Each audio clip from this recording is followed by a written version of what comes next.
Aš noriu, kad žemė visada stipsuotųsi. Čia radijo laida Vakaro žvaigždelė.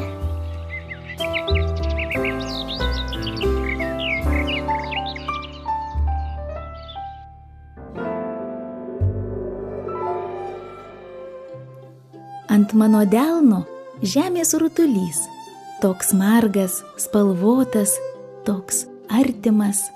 Aš saugau jį, aš glostau jį. Ir tu gali, jei tik įsivaizduosi, kad ant tavo delno žemės rutulys. Sveiki, mieli vaikai! Sveiki ir tėveliai, jeigu drauge su vaikais klausotės šios radijo laidos, kuri yra skirta Žemės dienai. Kovo 20 pasaulinė Žemės diena, tai pavasario lygiadienis. Kovo 20 ir 21 dienomis nakties ir dienos ilgumas tampa vienodas visuose Žemės rutulio kampeliuose. Pasaulinė Žemės diena paskelbta neatsitiktinai, kad žmonės susimąstytų apie Žemės planetą, kad išsaugotų švarų orą, vandenį, dirvožemį, o ypač saugotų retas ir nykstančias gyvūnų, augalų ir grybų rūšis. Aš Vakaro žvaigždelė manau, kad kiekvienas iš mūsų galime padėti mūsų žemeliai, nemesti popierių ant žemės ir neišspjauti kramtomosios gumos kažkur į krūmus, kai niekas nemato. Eidami pasivaikščioti mes galime surinkti į maišelį kitų žmonių numestas šiukšles. Ir tokiu būdu šalikelė, pieva ar miškelis taps švaresni. Artėja šventos Velykos. Iki šių dienų yra išlikęs senas paprotys velykinius margučius puošti žaliais pataisais. Pataisai tai yra labai jautrūs, nykstantys Lietuvoje augalai, kuriuos negailestingai skina močiutės ir gausiai pardavinėja prieš Velykas prekyvietėse. Pataisai yra įrašyti aplinkos ministro patvirtintą, apribotų ar draudžiamų rinkti bei prekiauti laukinių augalų ir grybų sąrašą. Lietuvoje auga 6 pataisų rūšys. 2 iš jų, patvankinis pataisiukas ir statusis atgiris, įrašytos į Lietuvos raudonąją knygą. Pataisų išrauti pakanka akimirkos, o kad naujas išaugtų iš sporos, reikia net 20-30 metų. Taigi pataisų šių nykstančių augalų negalima nei rauti, nei skinti, nei jais prekiauti. Vaikai, šią žinią būtinai perduokite savo močiutėms, kad jos neskintų pataisų, kad neskintų ir kadagių šakelių. Juk senus velykinius papročius galima keisti naujais. Visi drauge saugokime ir tausokime Lietuvos gamtą. Kasgi išsaugos, jeigu ne mes?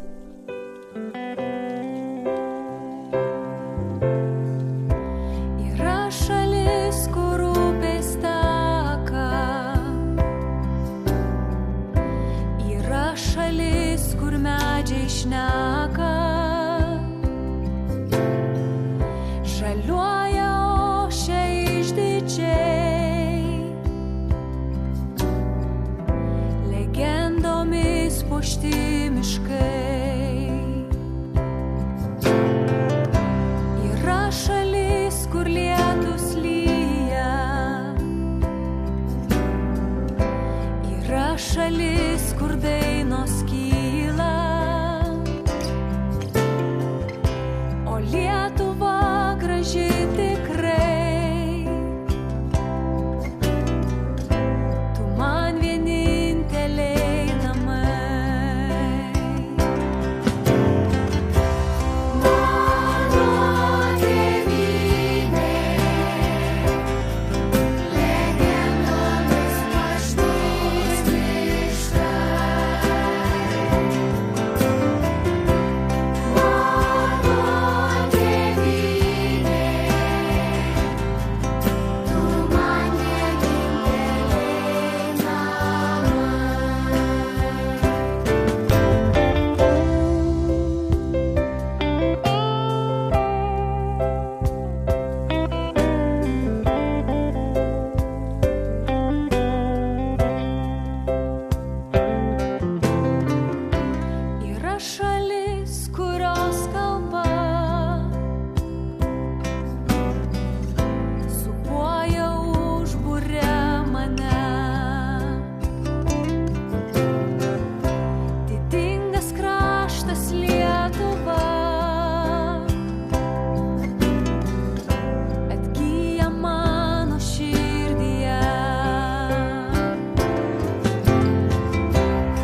klausotės laidos Vakaro žvaigždelė.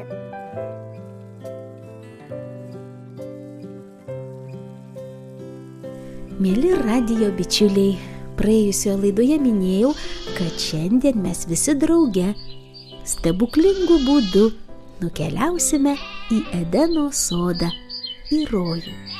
Kai liūtas ir avelė gyveno draugiškai.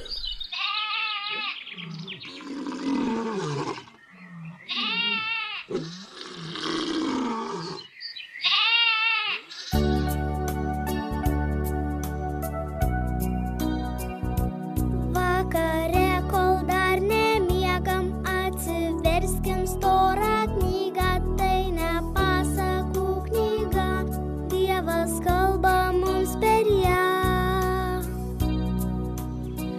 Labai seniai, kai dangaus ir žemės sutvėrėjas sukūrė dangų, žemę, vandenis, augalus ir gyvūnus, iš žemės dulkių jis sutvėrė žmogų ir įkvėpė į jo šnerves gyvybės alsavimą. Taip žmogus tapo gyva būtybė.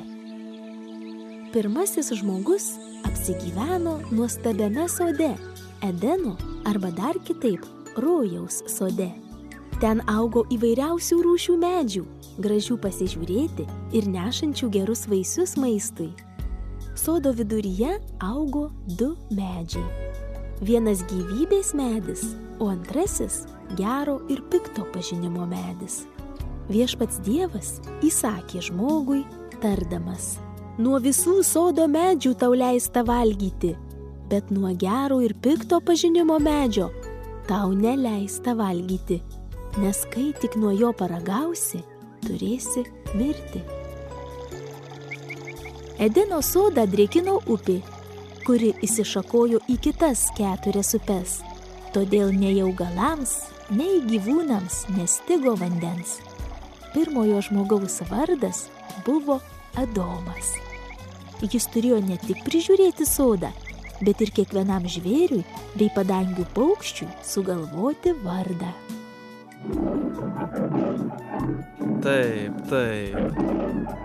Tu esi labai gauruotas, turi ilgą uodegą, garsiai riaumoji ir glaudiesi man prie kojų.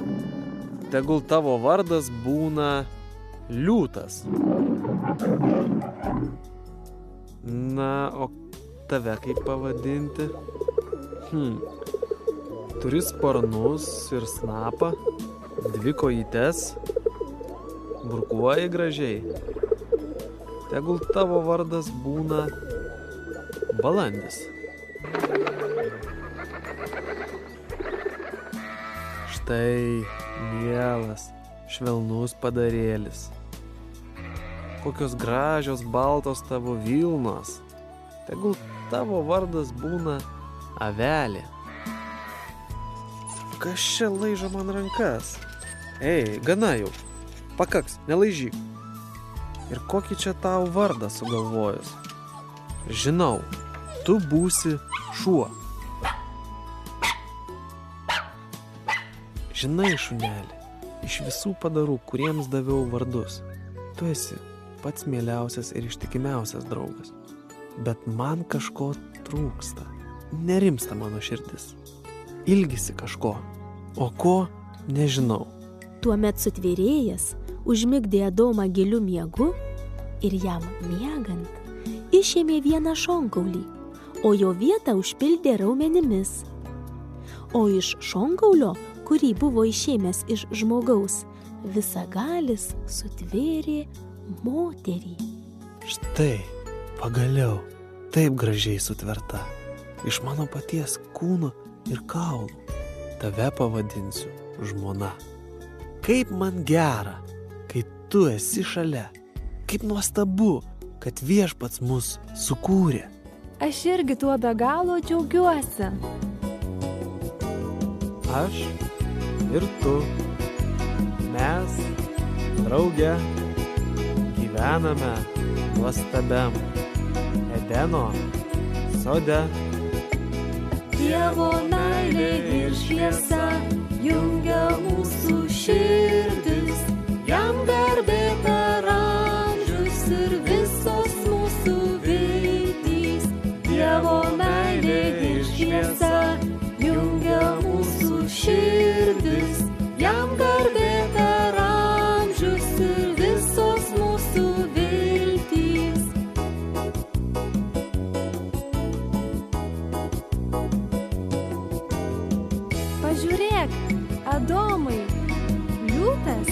ir avelė žaidžia savo kartu žalioje pievelėje.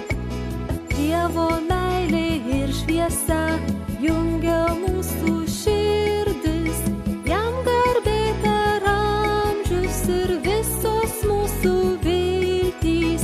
Dievo meilė ir šviesa jungia mūsų širdis, jam garbė per amžius ir visos mūsų viltys.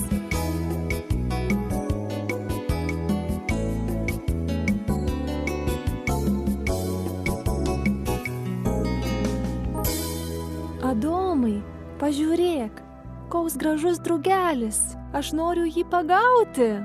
Ei, palauk, drugeli, neskrisk. Palauk, drugeli! Kur aš? Aš pačiame sodo viduryje. Verčiau aš grįšiu pas Adomą. Palauk, neskubėk. Kas čia? Čia tu, žalty. Taip, aš esu žaltys. Aš patenkintas savo vardu. Gražiai skamba.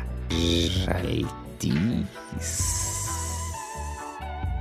Ar tikrai Dievas sakė, nevalgykite nuo jokio medžio sode? Dievas taip ir pasakė, nuo jo nevalgysite, nei jį liesite, kad nemirtumėte. Žmonelė, kur tu? Štai kur tu. Ką tu čia veiki? Kalbuosi su žalčiu. Aš esu žaltys.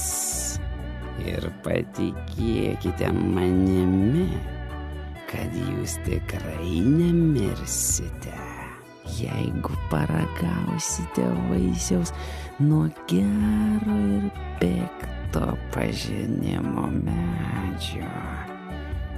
Ar jaučiate, kaip gardžiai kvepia? Drąsiau, lieskite ir skinkite.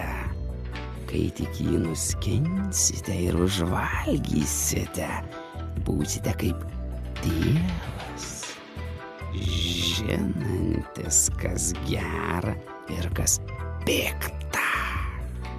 Štai aš, žaltys, jums tai sakau. Na, drąsiau.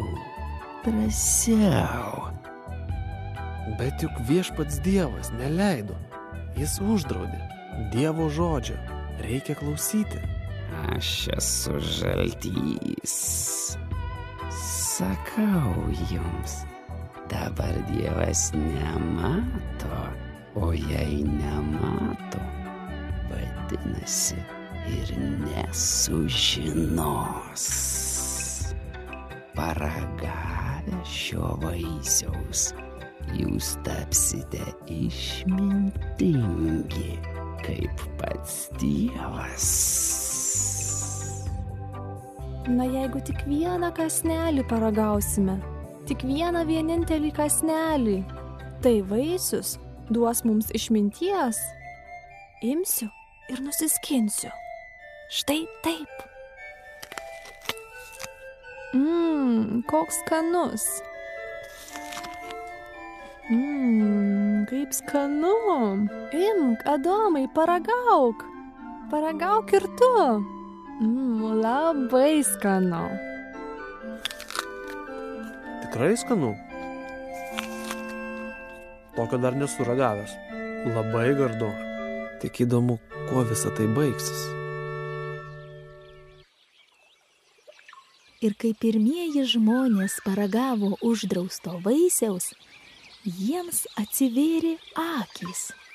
Ir jie išvydo tai, ko niekada gyvenime nebuvo pastebėję, kad jie yra be rūbų. Todėl abu žmonės susigėdo ir tuoj pat susiuvo figmedžio lapus ir pasidarė iš jų juosmens aprišalus. o išgirdę Viešpaties Dievo žingsnius, jie pasislėpė tarp sodo medžių. Tačiau nuo Dievo pasislėpti juk neįmanoma. Pirmasis žmogus ir pirmoji moteris prisipažino, kad valgė uždraustų vaisių, kad žaltys juos apgavo. Jie manė įgis išminties ir taps nemirtingi. Vyras ir moteris nepaklausė Dievo žodžio, padarė nuodėmę, pirmąją žmogaus nuodėmę.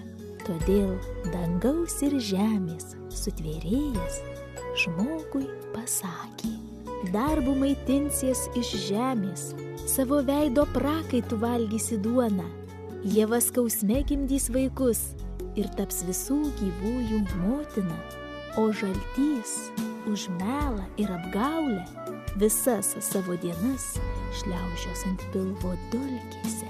Tačiau sode liko dar vienas žmogaus rankos nepaliestas medis. Tai gyvybės medis. Ir kad Adomas su Ieva nenuskintų vaisių nuo šio medžio, kad jie netaptų amžinai gyvi, sutvėrėjas padarė žmonėms drabužius iš kailių, aprengė juos ir išsiuntė iš Edeno sodo į žemę. O kad apsaugotų gyvybės medį, visagalis į rytus nuo Edeno sodo pastatė sparnuotus angelus, kerubus ir liepsna švytruojantį kalaviją.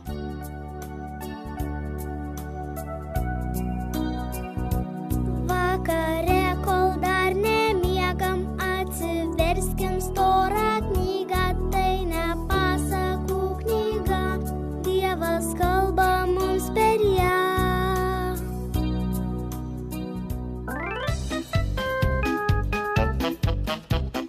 Čia radijo laida Vakaro žvaigždelė vaikams ir visai šeimai. Vakarėlis, kai ateina ir akelės merkėsi, šypsosi tau pasakėlė, į duris jau beldžiasi. Tuk, tuk, tuk, tuk, tuk, tuk, tuk, tuk, tuk, tuk, tuk, tuk, tuk, tuk, tuk, tuk. Tuk, tuk, tuk. Labas vakaras, aš esu pasaka. Mieli vaikai, ar jums teko laikyti rankoje sraigę? Įdomu, kaip jautėsi sraigė, kai jūs ją glostėte? Jelena Mikula, Sraigutė ir Rutė. Sykį prie aukštos medinės tvoros gyveno sraigių šeimyna. Mama, tėtis ir maža jų dukrytė Sraigutė. Sraigėms patiko jų namai. Aukšta tvora, apaugusi laukinėmis vynuogėmis, saugojo juos nuo įvairiausių pavojų. Čia jie rasdavo maisto, čia jiems būdavo ramu ir gera. Tačiau sykį mažoji Sraigutė tarė: Mama, kad tu žinotum, kaip man atsibodo šitas neįdomus gyvenimas. Kiekvieną dieną vis tas pats ir tas pats. Ką aš gyvenime mačiau, išskyrus šitą medinę tvorą ir tą vynuogių krūmą. Vienintelis dalykas, kas man patinka šitoje tvoroje, tai skylė. Pro ją aš galiu stebėti svetimą įdomų gyvenimą. Už tvoros buvo vaikų darželis ir mažyliai patikdavo stebėti žaidžiančius vaikus. Mergytės ir berniukai supdavosi, smėlynėje statė pasakų pilis, migdė vežimėliuose savo lėles, žaidė su kamuoliu. Koks puikus ir įdomus gyvenimas. Aš irgi norėčiau žaisti su kamuoliu, suptis supynėse, statyti smėlio pilis. Na, dar truputį pasistiepsiu, kad geriau matyčiau vaikus. Skylė gana didelė, galėčiau laisvai pereiti į kitą tvoros pusę, bet mama neleido. Oi, kas čia? Mama, gelbėk! Mama, gelbėk! Krentu!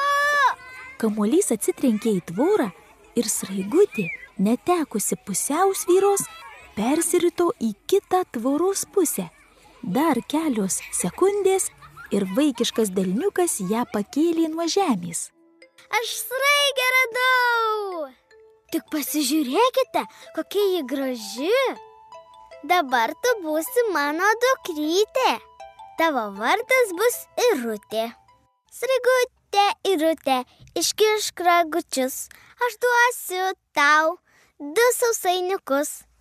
Sraigė nedrąsiai iš lėto atsimerkė ir priešais save pamatė riestą nosytę ir 2 žalsvas akutes. Sraigutė pajudino savo ragiukus akutes. Nešvarus vaikiškas pirštukas bakstelėjo tiesiai į kairįjį sraigutės ragelį, o juk sraigių ragučiai tai jų akytės. Suskaudo akytę mažyliai, ji tuoj pat užsimerkė ir paslėpė savo akeles, įtraukė ragelius vidun. Tik pasižiūrėkite, kaip juokingai jis slepia savo ragučius. Na dar kartą parodyk savo ragučius. Aš duosiu tau 2 sausainiukus. Sraigutė, Irutė, ar nori pasisupti? Tu nebijok, aš tave laikysiu, kad tu nenukristum. Ar patinka tau suptis? Aukštyn, žemyn, aukštyn, žemyn. Smagu, ar ne? Gaila, kad tu nemoki kalbėti. Man jau atsibodo suptis. Eime į smėlynę. Vaikai, ar karaliaus rūmai paruošti? Pas jūs atvyko jos didenybė, karalienė Sraigė. Štai čia krėslas. Sėskis. Ar patogu? O dabar eime pasivaikščioti po karališkąjį sodą. Aš tave stumsiu ir atrodys, kad tu pati vaikštai. Gerai? Mergytė stumdė Sraigę po smėlį. Ji tik linksmai žaidė, o Sraigutei nuo smėlio labai skaudėjo gležną kūnelį. Netrukus mergytė užsigeidė pašokinėti per virvutę. Ji įsikišo Sraigei suknelės kišenę ir be rūpesčių žaidė toliau. O vargšelė Sraigė tyliai verkė, tūnodama kišenėje. Netrukus mergytė visai ją pamiršo ir tik namuose. Vakarienės metu ji išsitraukė Sraigę iš kišenės ir ėmė ją vaišinti bandele su braškių uogiene. Valgyk, labai skanu. Oi, kaip tu įsitepei. Einam, tave nuprausiu. Atsuksiu kraną, paimsiu muilą. Dabar tu būsi jau švarutėlė. Suvystysiu tave į nosinę ir paguldysiu į vaikišką vežimėlį. Miegok, mano dukrytė Irutė. Jau saulutė nusileido už aukštų kalnų. Mėg Sraigutė, mėg Irutė, čiūčeliuliau. Mėg Sraigutė, mėg mažutė, čiūčeliuliau. Padainavusi lopšinę, mergytė atsigulė į savo lovą ir ramiai užmigo, o Sraigutė tyliai verkė. Jei nuo muilo perštėjo akeles, suvystyta ji negalėjo pajudėti. Jai buvo labai tvanku. Sraigė nemiegojo visą naktį.